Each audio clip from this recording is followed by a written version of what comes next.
Hello everyone, ইসমি ওয়াহিদুর রহমান। আজকে মূলত আসলাম কিছু কথা বলার জন্য বা শেয়ার করার জন্য, এবং আমার মনে হয় এটা প্রত্যেকটা ইউরোপ প্রবাসী, স্পেশালি যারা ইউরোপে থাকে, তারা এই কথাগুলোর সম্মুখীন সবসময় হয়। সো আমি কিছু কথা আজকে বলতে চাই, আমার মনে হয় এটা জানা বা বলাটা খুব দরকার এবং ইম্পর্টেন্ট।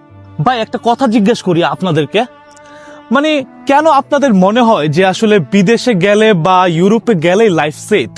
এমনও কিছু কথা মাঝে মধ্যে আত্মীয় স্বজন বা বন্ধু বান্ধবের কাছ থেকে স্পেশালি শুনতে হয় যে আরে ভাই ইউরোপ গেছে, এখন তো টাকা উঠতেছে।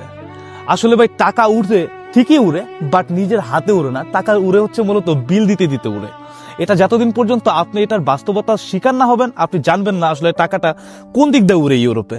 তারপর আরো কিছু কথা স্পেশালি বাংলাদেশে যারা থাকে বন্ধু বান্ধব, তাদের কাছ থেকে শুনতে হয়, যেমন ওইখানে তো আর কষ্ট নাই। মানে অনেকে মনে করে যে ইউরোপে কষ্ট নাই, কিন্তু কেন ভাই? আপনি চিন্তাও করতে পারবেন না যে কষ্ট কতটুক বাকি যতদিন পর্যন্ত আপনি এখানে নিজে উপস্থিত না হবেন।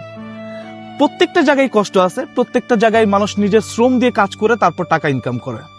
যেমন এক্সাম্পল যদি আমি বলি যে কষ্ট কি জিনিস, স্পেশালি ইউরোপে, যেমন উইন্টার সিজনে যখন আপনি কাজে যাবেন, কথার কথা, এবং সকালে কাজের জন্য বের হবেন, আপনি যদি একটা বাস মিস করেন, 30 মিনিট যখন আপনাকে আরেকটা নেক্সট বাসের জন্য দাঁড়ায় থাকতে হবে এই -15 বা সামথিং মাইনাস টেম্পারেচারে, তখন আপনি বুঝতে পারবেন আসলে কষ্ট জিনিসটা কি।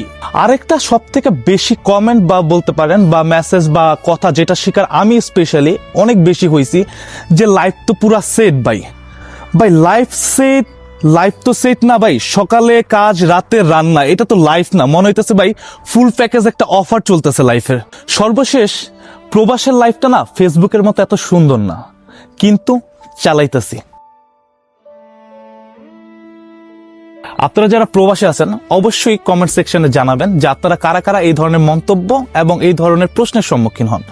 ইনশাল্লাহ আবার দেখা হবে নতুন করে অন্য কোনো ভিডিওতে। আল্লাহ হাফেজ, ধন্যবাদ।